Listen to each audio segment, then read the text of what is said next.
This is the Box Banter podcast. My name is Raymond, and to my right is Timmy. What's up, big fella? Howdy. We're straight into it today. We're not straight into it every day? No. What are you talking about? Football off camera, it's into quite the hesitation generally. What are we bringing stuff off camera for? What have I told you? I'm just saying, you caught me by surprise. Stop exposing all of our secrets. Yeah, well, we're going for it. This is great. This week, there is no F1, sadly. Are you sad about that? I'm a little bit sad about that. I found my weekend, I was yearning for it. Not a lot of other motorsport to watch, but a killer weekend is when everything's on. When everything's on. Right. It's non-stop in front of the TV. Well, I had almost nothing to watch because I don't watch NASCAR, and I certainly don't give a shit about soccer. No, I wasn't watching soccer. Everywhere I go, the soccer's on. Yeah, it's one of those sports where, I don't know, there's a lot of hype around it. It's crazy. No F1. There's no NBA. That's finished. There's no NFL. We've still got the NRL. And we just had Origin. That was... I know you don't really... I was racing. You don't really... Yeah, you do your iRacing instead of racing. Watching the footy and drinking beers. Because la-di-da. Yeah. But yeah, anyway. So this week, we're going to basically cover some of the biggest stories from the season so far. Some of the biggest talking points. Okay. Right? I was going to try and trick you into do a bit of a NASCAR pod because Kevin Magnussen was racing this weekend. And why would I care about him or NASCAR? That's the F1 link we need. I'm not talking about K-Mag, and you couldn't even pay me to. If that was all I needed to convince you, I could have tried hard enough. If we had a sponsor come on and go, boys, love what you're doing, I'm going to give you some money, but you just got to talk about K-Mag for 5 minutes each episode, I'd be like, no thanks, I'm good. That's crazy. I'm good. Hey, if anyone's out there, I'd take that deal. Just for reference. By the way, we're super, super painfully close to 300 subs. It's taken a bit of a grind to get there. Longer than I expected. Longer than we hit all the other benchmarks pretty quick, but that 500 subs is tricky. Yeah. You know, what are you guys doing? You're letting us down. But also, shout out to the 15 odd people in the last 2 weeks. We've had like a little surge. We've had a little mini surge, which is exciting. To be fair, a good chunk of those subs are my mates. So, like, if you had some friends, I know. we'd be there probably. We would be. Yeah, we would. So. This is how people get famous, is friends. Yeah. I ain't got none. Well, I'm letting us down. Do something about it. Right? The 250 of that 293? 250 of them are your friends. I didn't bring my 250. Yeah. The other 43, they're the randoms that I appreciate very much. If you don't sort it out by the end of the year, I'm going to have to reconsider a co-host change. Yeah, so. Hey. I'm in support of Box Banter myself. So if that's what it takes. Yeah, actually, you might be our number one listener. I might be. I know that's a lie. That's why I'm laughing. You used to be. Last year, man. Oh, man. I had the alerts. As soon as it popped off, I was like, yes. Listen to the Spotify. I might go home and check out the YouTube. Nothing hits quite as good as listening to yourself talk shit for an hour. And I tell you, man, I had some great points. That's all I could think about. Every time you'd watch it and I'd go, God, I wish more people were seeing this because I make such a great point, such a great argument. Yeah. So... If look, let's be honest, Timmy's not going to come to the table with these subs. So do us a favor, help us get to that 300, and then we're only 200 away from our goal. So then help us get to the 500, and then we're really ticking boxes. Okay, so the biggest stories from the season so far, we've picked out a couple of talking points. Now, naturally, being an Australian podcast, it's only right that we talk about Oscar first. Yes. We bring up Oscar, we talk about his season, and I think the biggest talking point that we could come up with is this. Okay? You ready? Give it to me. You strapped in? Oh, yeah. If Piastri finishes a fourth consecutive season behind Lando, and I will say that again, if Piastri finishes a fourth consecutive season behind Lando...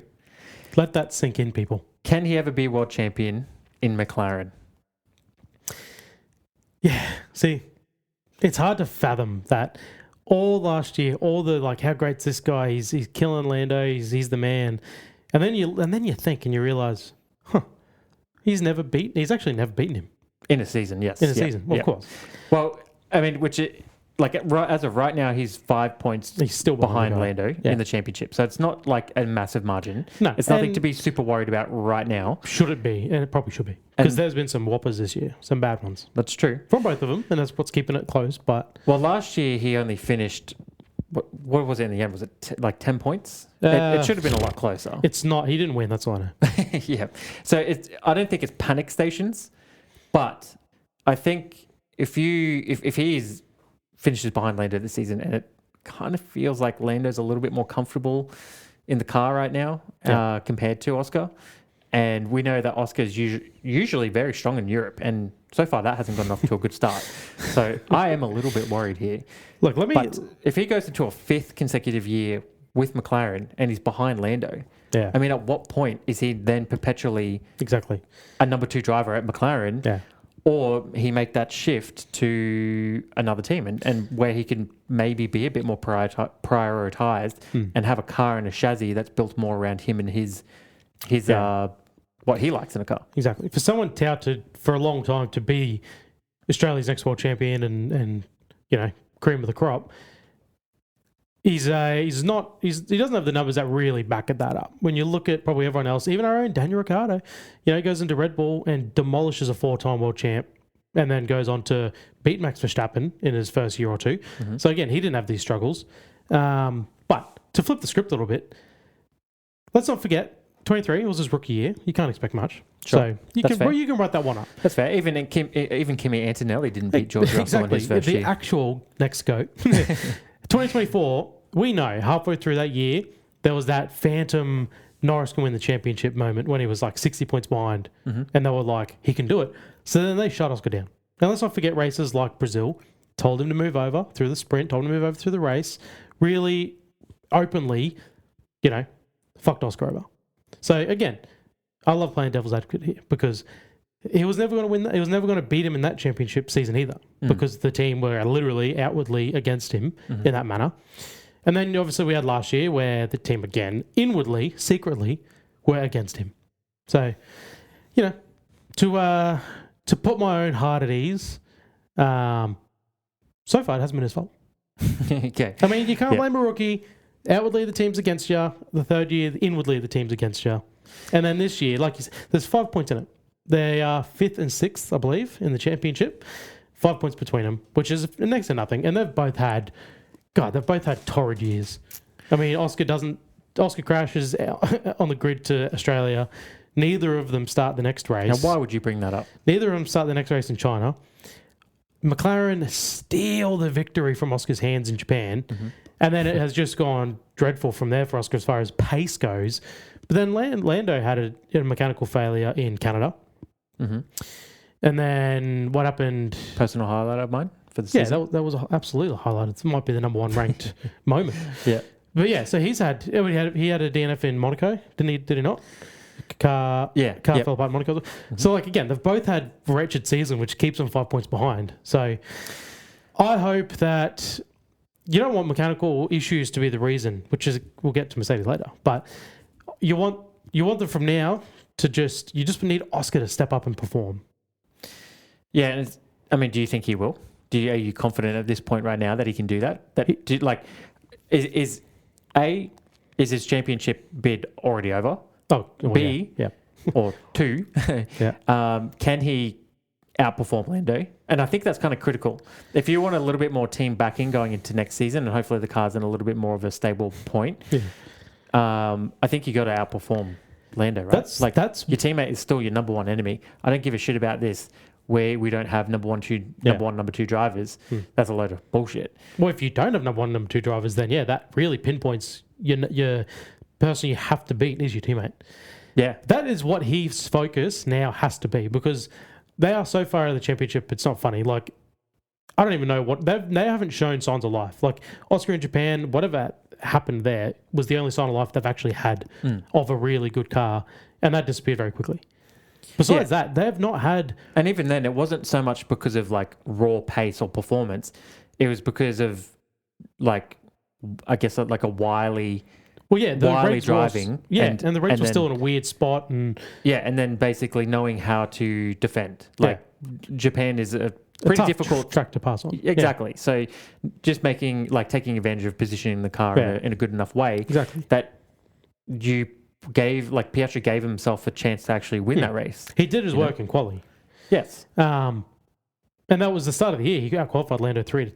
Mm-hmm. My concern is we don't know what happened in Spain, how he fell so far off the pace.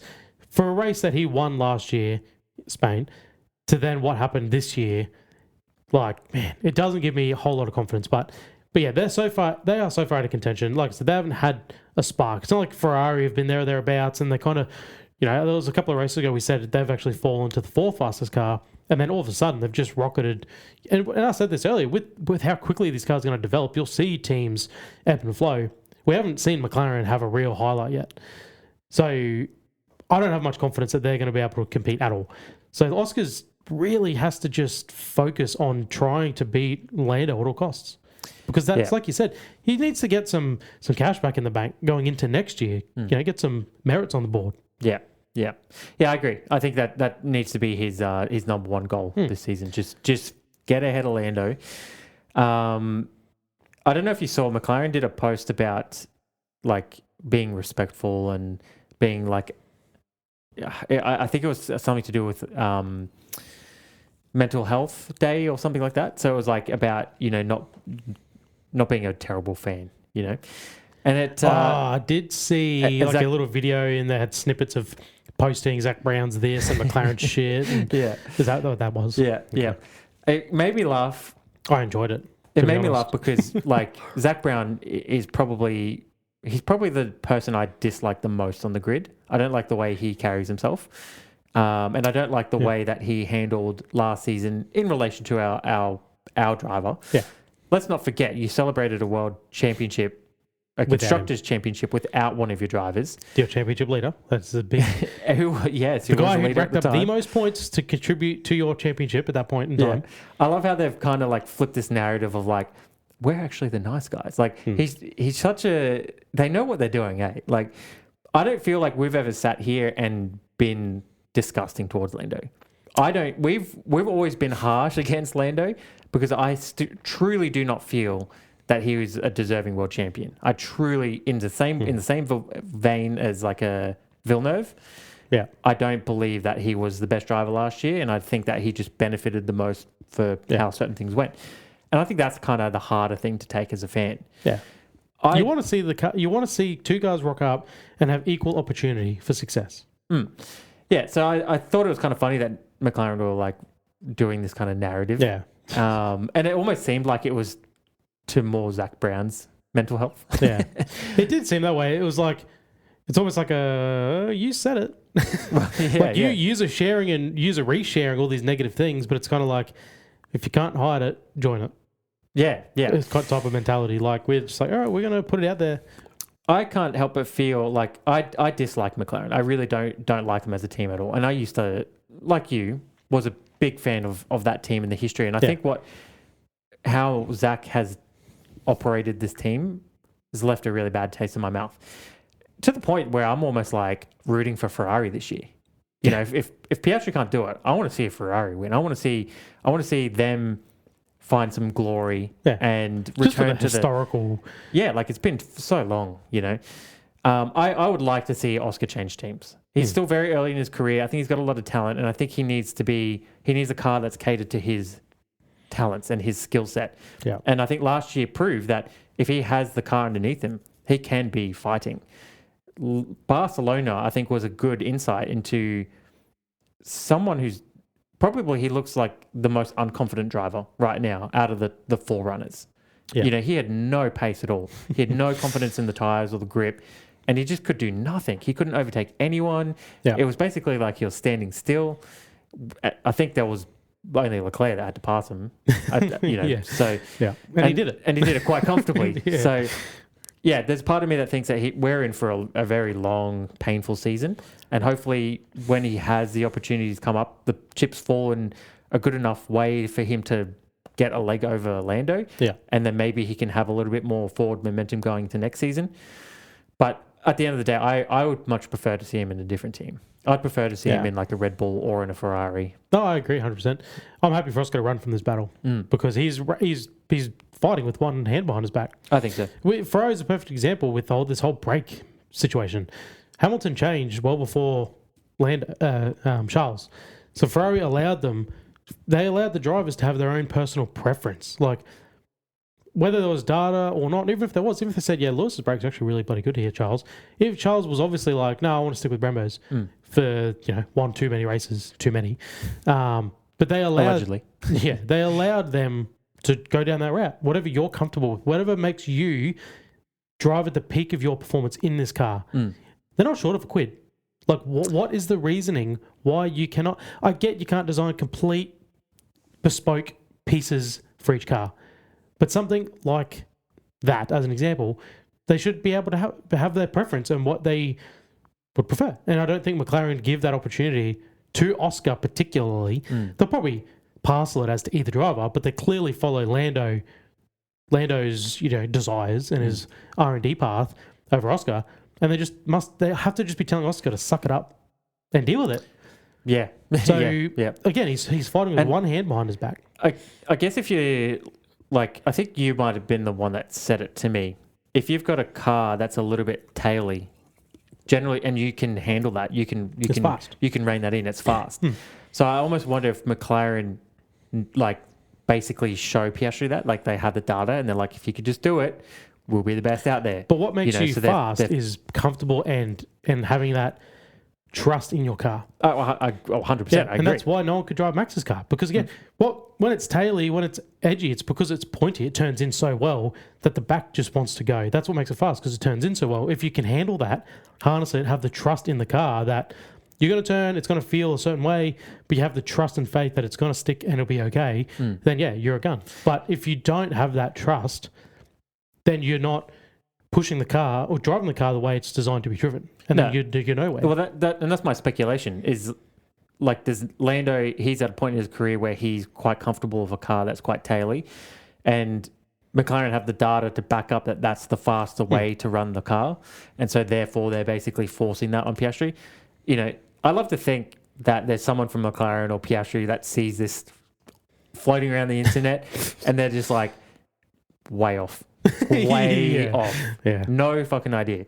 Yeah. That to me, that gives me a little bit of joy. Yeah. But no, we've done exactly what the fuck I'm talking about, right? Well, this is what we've done for years. We've watched F1 and we've just always speculated at throwing conspiracies and theories and why is this happening? And because there's so much behind the scenes that we don't get privy to, where we don't see. We don't know what decisions and what calls are being made. And every single, the media pen is almost redundant because they never reveal anything. They're so it's the same. Trained. Exactly. Yeah, it's the same. Look at my hat, look at my watch, adjust this logo. And I feel pretty good about this this weekend, on to the next weekend. Exactly. It's the same cliche surface level statements. Yeah. So this is my favorite part of F1 is trying to put reason to why things are the way they are. I mean, to that point, the whole Daniel Ricciardo saga, from when he had no pace and then when he got kicked from the sport, and even now with him now finally kind of coming out with what happened and why, and the fact that he was okay with it and kind of thankful, I still don't believe it. I still don't. I will still happily sit here right now on this podcast and tell you that's all bullshit. Yeah. And he was fucked over and he wasn't given the right gear and he wasn't, they didn't do him right. Even if he's okay with the way it went down, even if he says, yep, I'm happy it ended when it didn't need it to end, no, I will not accept that. If Danny Rick is listening or watching, just comment a little thumbs up. Yeah. Just as a way to, just a little wink. I'm not calling him a liar or nothing. No, of course I just refuse to believe what he says. Yeah, and I like that line aligns perfectly with last season, where Piastri's demeanor was the complete opposite to the words coming out of his mouth. Yeah. And you can sit here and you can tell me all day long that everything's fine with the team and I don't have any issues and blah, blah, blah. But when you look like you're on the verge of putting Zach Brown's head through a goddamn wall, I ain't going to believe it. So his body language was the most truthful part about him in the last 6 months. No, and I kind of admire that because I'm like that. I'm very passive aggressive by nature. If I don't like you, I'm probably not going to tell you, but you'll know. You'll see it on my face, and you'll get the hint. I'll make sure you get the hint. Yeah, and I'll deny it. Yeah, but I'm a bitch. yeah. Anyway, we mentioned Ferrari before, so we'll move into the next big storyline for the season. Will Hamilton bring Ferrari a championship before Charles Leclerc? What do you think? It's starting to. There's a big shift in Ferrari occurring right now. Ferrari has been Leclerc's team. He's had the run of the team for a few years now, and suddenly it feels like there's a shift that's occurred, and now they've gone, all right, jump in the showers, take a shower, cool off, take 5. Take 5. Yeah. We're going to run with Hamilton on this one. I think there's a better chance of Hamilton winning a championship than Leclerc. I agree. Is what I'll put it as. As in, And Hamilton may not win a championship with Ferrari, but I think there's a greater chance Charles Leclerc does not win a championship with Ferrari. Yeah, I was going to say I'll go even further on that and say that there's a better chance Ferrari win a championship with Hamilton than Leclerc, which is essentially what you're saying in a different way. So continue. I guess, but it's hard to tell whether Hamilton will win a championship. I mean, this could be the lightning in a bottle. Like I said, the way these rules are and the development of these cars are going to be just so... Well, to your point, that's a good way of putting it, lightning in a bottle. I mean, I was going to say this in the McLaren segment, but lost my mind just... Right. We're going back? Yeah. No. So, I'm bridging it. I'm connecting the two. This is what we do. Yeah. Things changed so quick for Piastri last season that I can't, as much as I want to sit here and be like, Antonelli's got it, I just can't. I mean, we saw how quickly it fell apart for Piastri to the point where we were basically like, he's got it. He's world champion. I can't believe this. We get like the year we started a podcast, we get to experience it. This is amazing. It never happened. I had nights off. It wasn't even fast. It was the change was fast, but then it was a slow, torturous decline. Yeah. And I feel like, so that's why I can't quite get settled with this season. Yeah. Like Antonelli looks super confident, and like, how can you not say he's going to win the championship? But you just know, just one thing can change, and then it can all slowly unravel.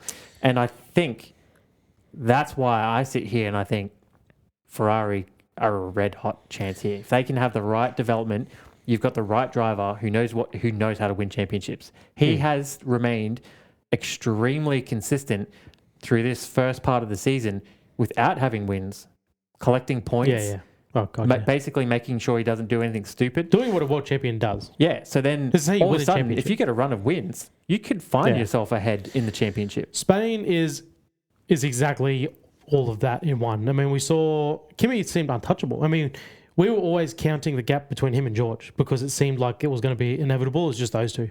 So the gap goes out to 60 plus points or whatever, and you're like, it's his. But then you forget, hang on, there's a Lewis Hamilton in between those two. Well, he's kind of doing what Max did last year. Exactly. Yeah, he's interfering. He's interfering with Mercedes' ball game. Yeah. And this is why I think, I don't know, I guess we'll get to George in a second, but I think he's in a bit of strife. But Spain's perfect because you saw it. You saw Hamilton, not only does he get the win, he maximizes his weekend, but Antonelli doesn't even finish. So then again, I still think people are focusing on the battle between Kimi and George, but what's the gap now between Kimi and Lewis? It must be 40-odd points, which is nothing. And of like all the engines manufacturers, Mercedes have had the most issues this year. Well, yeah, that's so true. Like on all their cars. Yeah, They across have the had grid, they've just been many issues. Their top two cars have retired from engine-related issues in the first 6 or 7 races, whatever we are now, let alone McLaren's had a couple. Like, they are in trouble with their engine with reliability. Whereas Ferrari have the alternate of that. They not quite have the raw pace as the McLaren, but they certainly have the reliability, which is a weird thing to say about Ferrari. They're not usually one of the more reliable cars on the grid. Which is always a sad thing to think of a brand and a team with so much history and so much prestige that they were always just blowing up, catching on fire and shutting off. Well, you know what my favourite stat is? So Mercedes, they have a works team, very good, 7 championships, 8, whatever. And then, they supply customer engines to McLaren, many championships with the Mercedes engine, things like this. Renault, same thing, championships with, race wins at least with other teams. You know how many Ferrari-powered customer engine teams have wins? Let me reframe that better. Do you know how many wins a Ferrari-powered car has that is not factory Ferrari? So like a customer. I'd have to say 0. 1. They have 1. There is one customer team that has won a race. Was that Sauber? No. Who was it? It was Sebastian Vettel in the Toro Rosso. Ah, that's right. I always forget that they were Ferrari powered once upon a time. That is just nuts. They really, I don't know what they're selling to like the other teams or what, because their shit's clearly different. But yeah, it's amazing. But I said there was no news going into when we sat down discussing what we're going to do in the 11th hour before this episode. I said there was no news, but apparently the FIA have closed the loophole on Mercedes with their displacement benefit they've got. Yeah, okay, right, yeah. And I think that comes in as effect as of now. I think Spain was the last race they could run. So are you saying that we can only see, like you're expecting to see Ferrari go from strength to strength from here? Mercedes effectively, they absolutely should be losing some horsepower going forward. So they almost needed this kickstart because now, the engine, I don't imagine it would change much at all, really. But Ferrari now have this level of consistency for the year, whereas Mercedes are now having to change things. And again, they will be down on horsepower now compared to what they have had up until this point. So that's just another little interesting factor going forward. I guess keeping to our talking point, I do think if you're paying Hamilton a bag to come over to Ferrari late in his career, you got to listen to the guy. Yeah. Right. You got to take advantage of his knowledge and his experience, and you got to implement that into your team. You can still have Charles Leclerc, and Charles seems like he's one of those guys who's kind of happy to be a team player. Yeah. He's constantly backed Ferrari even when they're down, and Ferrari have kind of repaid the favor. Yeah. And like there seems to be maybe a little bit of a feeling of like your time will come, but let's get some professional help in first. I think so. Therefore, naturally, Hamilton has to be a world champion in a Ferrari before Leclerc for them to have success. And we saw the whole, like it was a whole different Ferrari in Barcelona. And it has, to be fair, all season. We're not even getting those like cringe meme worthy radio messages and like pit blunders and stuff. Like they're kind of like, they're taking shit seriously. Exactly. They've really focused up. Yeah. And it's really great to see. I think Hamilton, so this is where I'm going with this. We had to endure a very long Mercedes dominant period. And naturally, you kind of start to hate the driver. You just can't help it because there is a element of like, well, you got the best car. Yeah. Like you got the best car by miles. No one's giving you a fight at all. You're setting off a minute down the road, and then now I have to sit here for an hour and a half and watch who comes second. Oh, we have to sit here and hope for a mechanical failure. That was what it was, yeah. I think if he wins with Ferrari, that well and truly cements him as a legitimate, like, greatest of all time. Yeah. Because you do need to have cars. Like, you do need to have the car to do it, obviously. For sure. You got to have the consistency. You got to have the keep your head, blah, blah, blah. But there's something different about going to a team who's not on top and changing the culture and, implementing change within the team and rising it. Very much what Michael Schumacher did to Ferrari back in the day. Like he went into a Ferrari that was shit and then on its way up, but not at the peak. Yeah. Yeah. And then turned it around. I think then there's merit to like, oh no, you're actually like, you don't need the car. Like you can actually. Yeah. Well, you can transcend help. it. Exactly. You can help.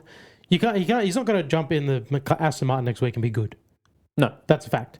But I mean, Alonso's there and it's not happening. But I would like to think that if you got someone like Hamilton in that car, he would absolutely be able to steer that car in the right direction. Yeah, and like you could even probably say Mercedes' success in that turbo hybrid era probably was in a large part to getting Michael Schumacher back into the team and helping him basically establish a winning culture and teaching everyone how to win championships and what to implement and basically helping elevate that team because they were brand new and they had nothing.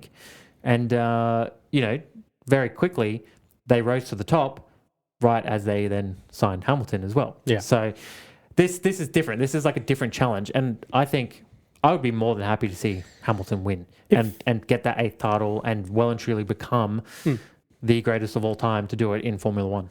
If he does it, he'll have something that, like, I would be comfortable saying no one else has done. That's win a championship with every team you've been with. Well, that's huge. I mean, that's Schumacher raced for Mercedes, didn't win a championship.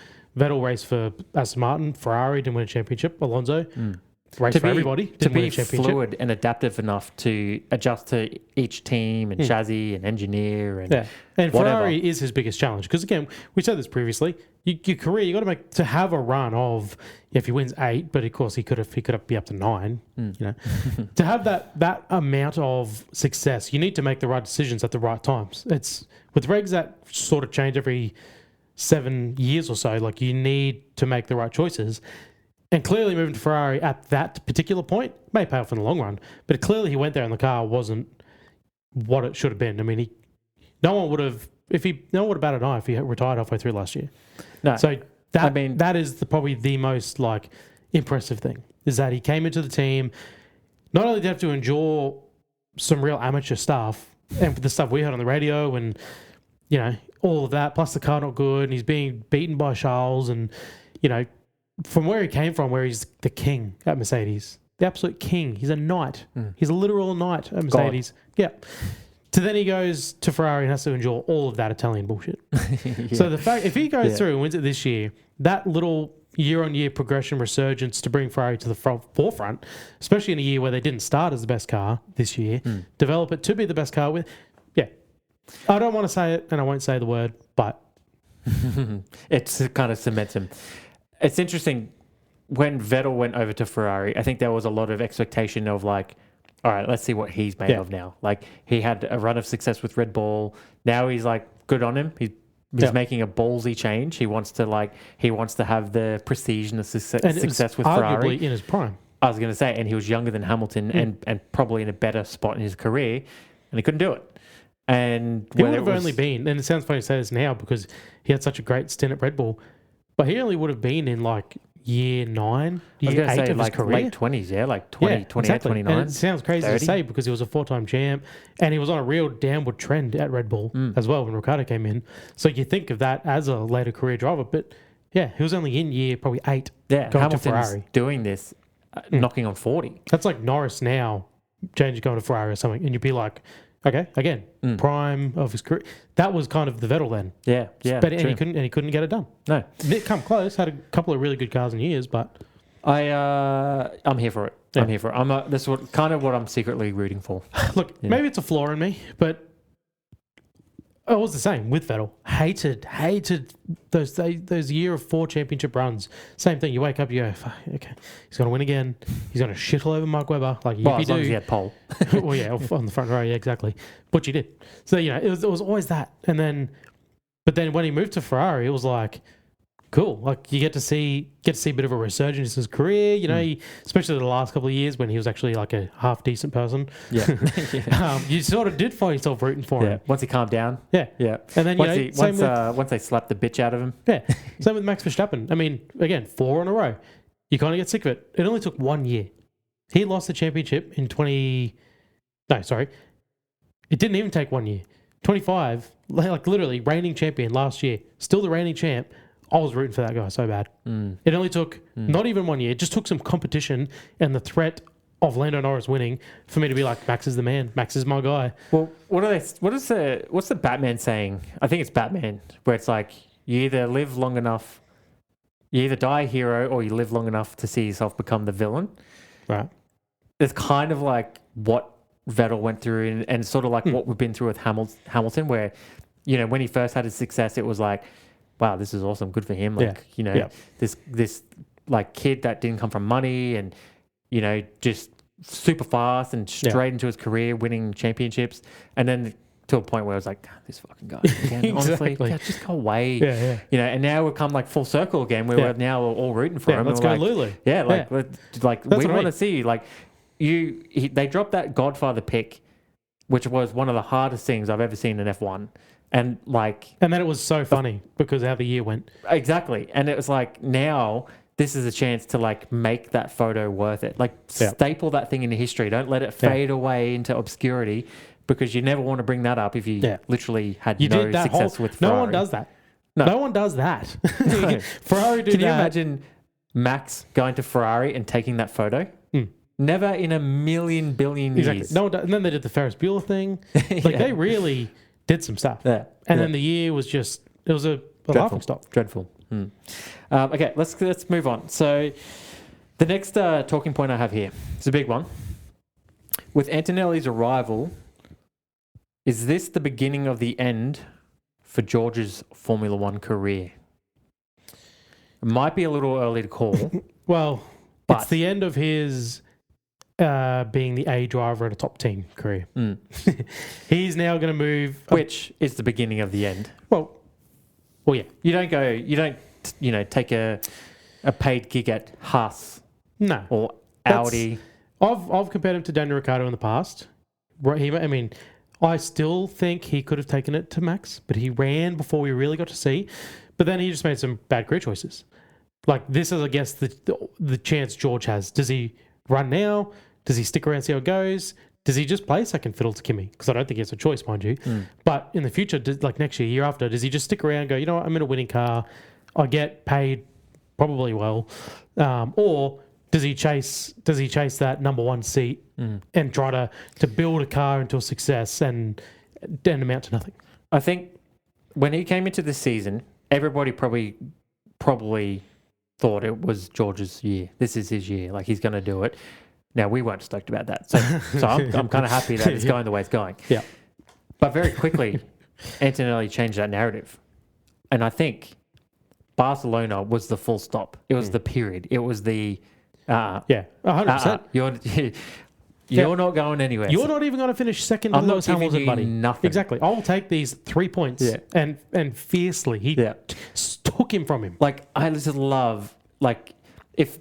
Antonelli DNFs without having passed George. Yeah, it's a completely different story. We would be sitting here going like, it's back on. Yeah. Like, these things can change very quick. Nothing is guaranteed. Yeah. And like, George is like, he's back in it. But Antonelli passed him, what was it, a single lap maybe?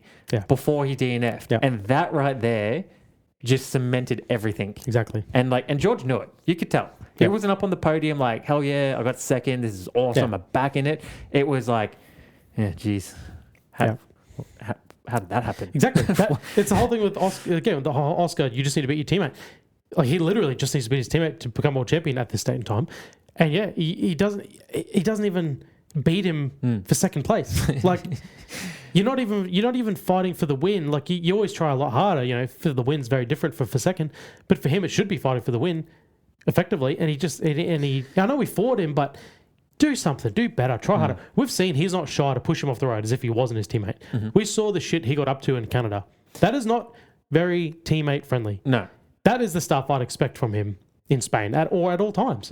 And he just didn't fight with that level of aggression. No, and you got to wonder, because I do agree his how much he was pushing it in Canada was... Pushing it works too. Yeah, well, yeah. It wasn't very kind to your teammate. And I wonder if there were words spoken. Yeah. And then, so like Barcelona, where he's kind of in that same sort of position, is he now like, okay, I can't risk it. Like, if we have a crash, I'm out. Yeah. I'm public enemy number one. Well, Toto Wolff, he wouldn't be shy. I mean, back in the day with the other two, like, he threatened to sack them both if they kept with Lulu and Nico. And pay for your damage. Yeah, all that shit. Like, so he's happy to outwardly, publicly expose you. Toto's one of those guys where you know you can't fuck with him. Like, you just know. Like, you can like poke the bear, but he's going to bite. And I've never seen Toto... He'll take it like once or twice, you know? Yeah, and then he'll rip you out of. Yeah. I've never seen Toto smile as much since Kimi's come on board. Oh, yeah. It doesn't matter what he does. Toto is just happy. You know why? It's because he had the best driver on the grid. He had Lewis Hamilton. And then Lewis Hamilton decided that the car wasn't good enough and he wanted a new challenge. And, like, respect. I respect that he did that. I think there's something kind of noble about seeing out your career, even though he technically wasn't with Mercedes at the beginning. There's something noble about kind of seeing the bulk of your career one team, sort of beginning to end. I like that he took a risk and he's done this, right? I lost my train of thought. Look, with Maranello ring, you can't hang up on him. That's the biggest factor. So Toto, sorry, this is where I'm going with it. So Toto then was, all right, Max, I'm pursuing Max. Everything you heard was Max. Yeah. Max is coming to Mercedes. We want him over here. Come look at us. Look at this car. It was all Max. Meanwhile, he had a mini Max in the stable ready to go. And maybe he didn't quite know it yet. Maybe they didn't quite know to what level this kid was. Yeah. But now we've seen it. And now he's sitting there going like, look what I've done. This is a masterstroke. Look what I've done. Yeah. I didn't have to fork out stupid money for Max Verstappen and bring him over. Yeah. I've got this kid probably under $1 million in the bleachers ready to go as well. Yeah. I mean, we said today he looks like a genius. He is a genius. Yeah. Toto genius. But he gets to actually like he gets to let it expose it. Yeah. One of our very first episodes of this entire podcast was predictions coming up, as you do, preseason predictions. Sure. And I said, George has 1 year. I literally said that. I said, well, I can't remember how I worded it, but it was like he's got 1 year to look like a hero. Mm-hmm. And that is literally how it's transpired. Because we knew, like, Kimi was clearly going to be good. And last year, played it how he did. George was on a heater. Third place, does nothing, gets third, that whole thing. Oh, yeah. And then until he signed the contract. And then it all fell apart pretty quickly. But then Kimi Antonelli was also having his own little meltdown. And that was the master stroke of Toto Wolff, putting him in the car at that point. Can you imagine if he was having that meltdown now or coming up this year? Like, not good. Yeah. He allowed him to learn and get out of that slump last year when it didn't really mean anything. But the thing is, every time he had one of those slumps, he bounced back. Well, that he was the thing. He had away. a long-term slump. And I don't know about you, but I was certainly questioning, like, is he going to get out of this? I mean, this is the stuff that can really knock a driver's confidence around long-term. Like, the guy couldn't do a thing right for, like, 7-8 races, like a long span. But then he did pull himself out, and then he had a really good end to last year. And that's the stuff that you need, that experience in the top car with a bit of pressure to learn from. Unfortunately for... I guess there's a couple of ways you can look at this. Unfortunately for George, right, he was in a Mercedes when it wasn't really that great. And now the car looks like it's the best, but all of a sudden he's got this kid he's got to compete with. It's almost the perfect situation for Antonelli. Like, it's almost like it was scripted for this to happen, right? He comes into the sport the last year of regulations. You're not supposed to do anything, right? You're competing against a bunch of guys that have known this car for 4 or 5 years, whatever it was. That's probably why we had 6 rookies last year. Yeah. So now all of a sudden you got to come in and no one's really expecting anything from you. But he was quite consistent. He made mistakes, but he got to learn. He got to figure out the tracks. He got to know what it felt like in a Formula One car in actual race simulation. He got to soak up all of that experience. And with the team. Imagine the confidence you have, right, going into your second year. Now you've been around the sun once. Now you're in your second year. But guess what? Everyone gets a hard reset. Yeah. Now the playing field is level. No one knows the cars. No one has advantage over you. Yeah. The confidence you must have of like, this is like, I have just as much of a shot as anyone else. And then you find out you've got the best car. So now realistically, you've only got to beat one guy. Yeah. Everything is in place for this kid to succeed. And he is doing it. And Barcelona, I think, is like I said, the bullet point of that, where he basically overtook George and had George's ticket, and it was like, there's no fight here anymore. Like George has nothing against this kid. Yeah, and 100%. then the DNF kind of just muddied it a little bit, but everyone knows the truth. Like it made it better. Everyone already knew the truth. Exactly. Yeah, it was the thing in Canada. It's like, he DNF'd when he was in front, but we know the way that battle was happening, he wasn't necessarily going to stay in front. But George, to just make himself feel better, was why he was so frustrated. He could sit there and say, I lost 25 points today because he was leading when he DNF'd. So even if it makes himself feel warm and cozy inside and his fan base, his mum, whatever, that's nice. They could at least pretend like they were almost going to win. They were definitely going to win that race. But yeah, it's a whole different ball game when you come into Spain and you get overtaken and you get dropped. Kimi drove away until that DNF. Oh yeah. Like I said, that really is the exclamation mark. To just encapsulate the question, I think George is cooked. I think this is the beginning of the end, unless he changes something quick smart. He's got to change. And unfortunately for him, we got like Silverstone coming up. Hamilton's like, his castle. He is almost impossible to beat there. Yeah. What's 8 wins there? Yeah. And we're very realistically looking at 9. Yeah. So I think to get some kind of momentum is going to be very difficult right now. So it's a slippery slope. I think one last thing, with Lewis coming up the ranks and fast, and again, Mercedes about to take a bit of a power cut, Mercedes have to be already looking at George as move over, buddy. We got to back one driver to give ourselves the best chance of winning a title. You're 50 plus points behind there. You need to overcome a big margin. You've got a Lewis Hamilton, a 7-time world champion on a heater right now, coming for Kimi. Like, they have to now be going. If we want to win this championship, and we know Mercedes is very different from McLaren, they will make that call.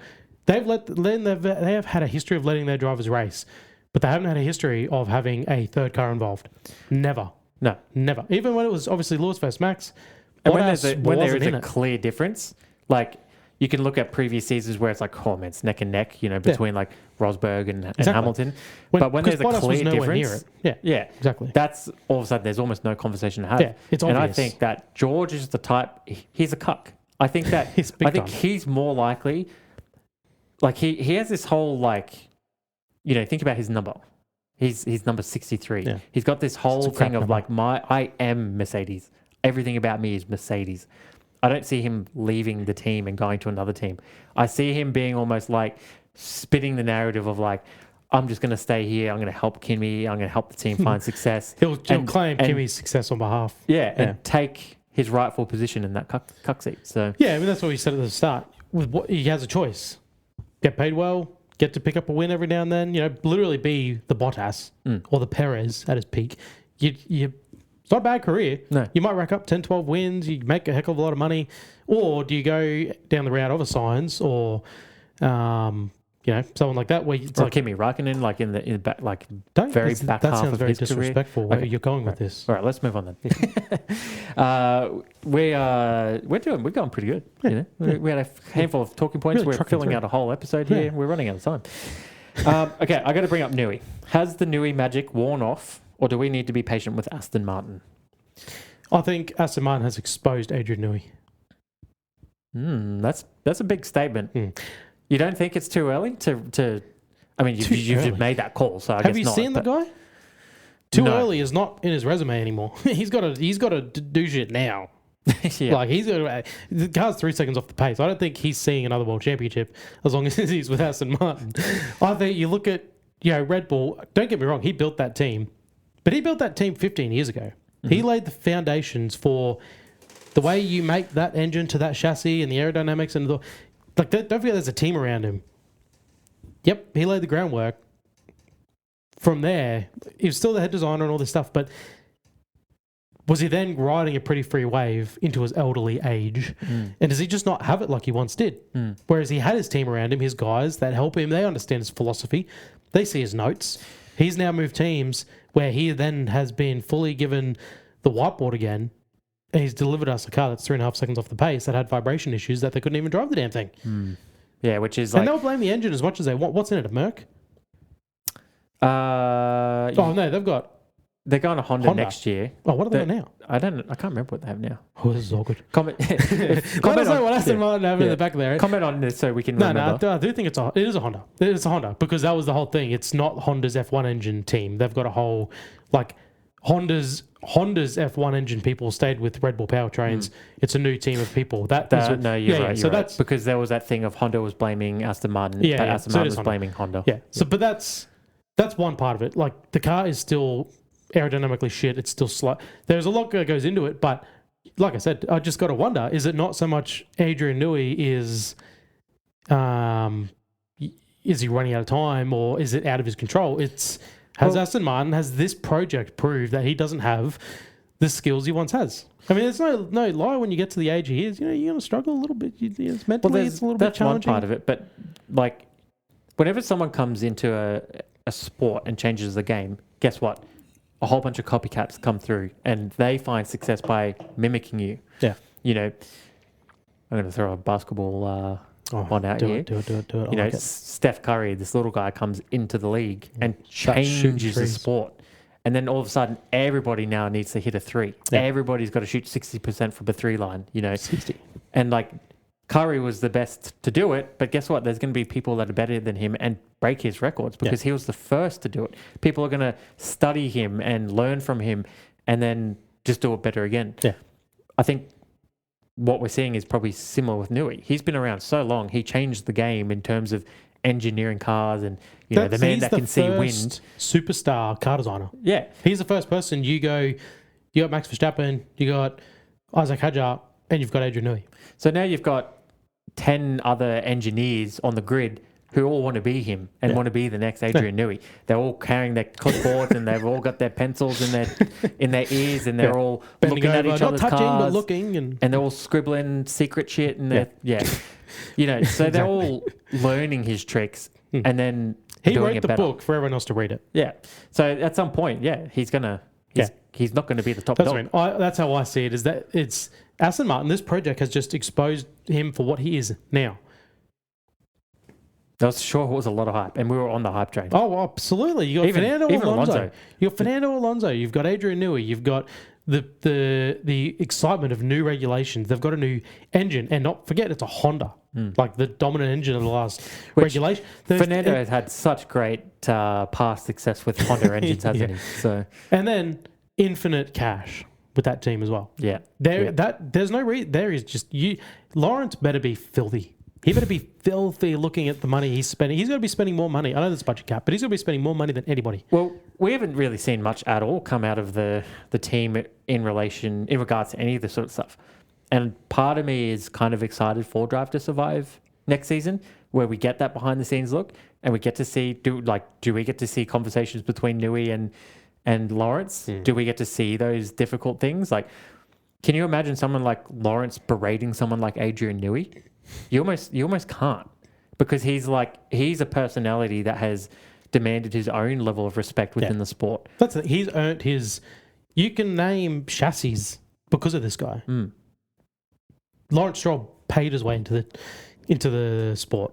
And I believe I said this to you earlier. You can't name other team owners besides this guy, because he implements himself so hard into the sport, into the team. That's very true. When it's different when your son races for the team as well. That's going to have a lot of eyes and millionaires attention. who owns this, billionaires who own these teams. They don't come from Formula One.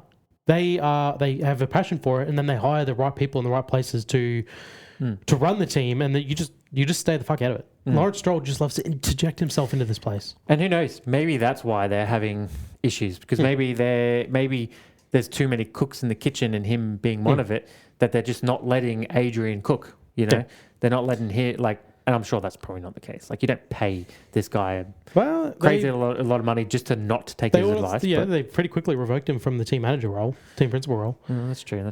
Look, I don't see Adrien Newey winning another championship. Yeah, it's looking unlikely. Yep. Or he scored a point this year. That might be his last damn point. They scored a point in Monaco. That might be it. Sad way to go out for him and Alonso. Yeah. Okay. The final story we'll bring up. Yep. Okay. I know you're on the edge of your seat for this one. We haven't mentioned it once. No, actually, we did mention it once, but it's coming back. Okay, I'm excited. The battery. It's all been very quiet lately. Funny that. I mean, we were very against it, and how could you not? The racing that we were seeing was just atrocious. Yeah. Now they've dialed it in. They've got it tuned up now, and it has produced some interesting racing. Yep. Whether it's too little, too late, and they've already lost a bunch of viewership, I don't know. They keep all that sort of stuff secret, but anyway. Every weekend, sold out. Okay, what's that mean? Yeah. I didn't know you could sell out the grassy areas where no one's standing. Yeah. So my question, or my statement, right. whichever way to look at it, are V8 engines an overreaction to all the noise around the battery issues this season? So really what we're saying, do we need V8 engines? Should they come back? I've got to say, I said it, the Spanish Grand Prix, it felt like a race from 20 years ago. Well, strategy played a big part of that. And that's what we want.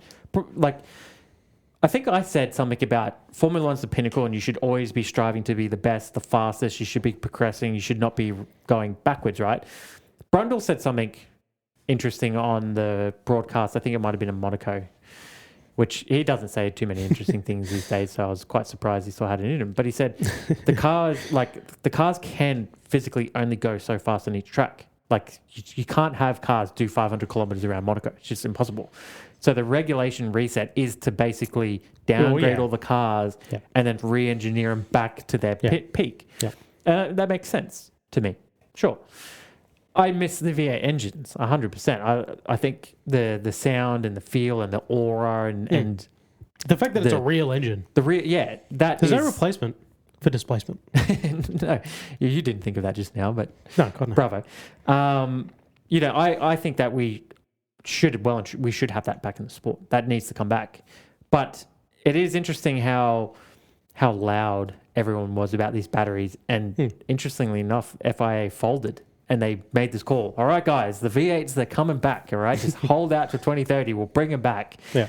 But it almost seems now like maybe they were too quick to do that. Well, I wonder if it's almost a bit of a smokescreen.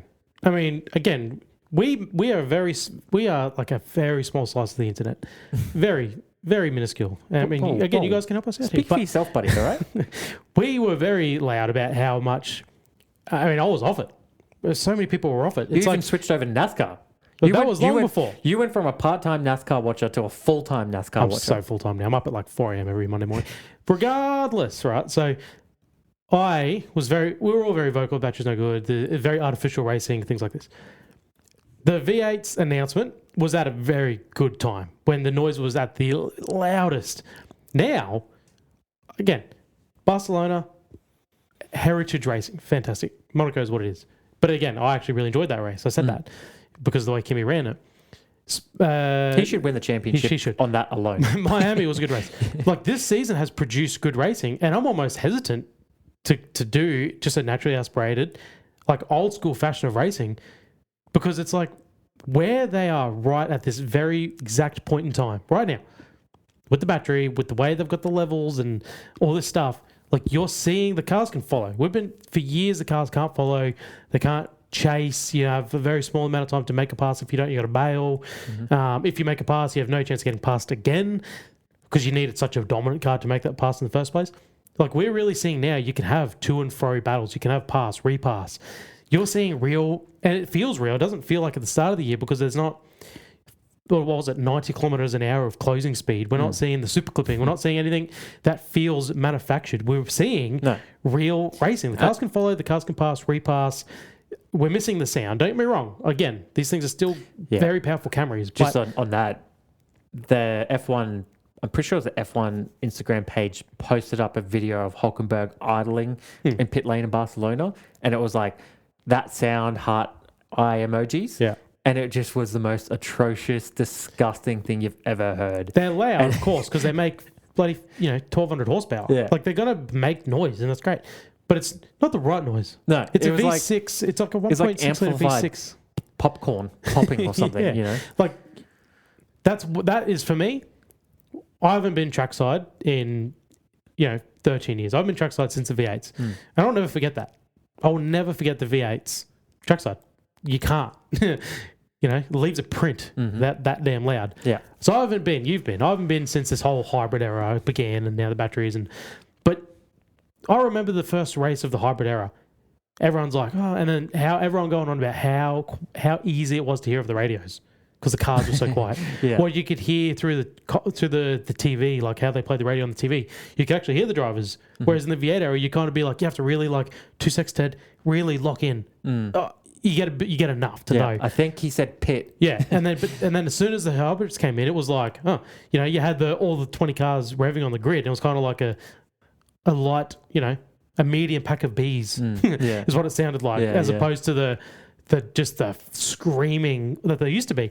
So that is what's missing. That's what I'd love to come back. On your point there as well, like on a, in Formula One tracks, they're not like NASCAR tracks where you can't see the whole thing. You only get to see a little section. Yeah.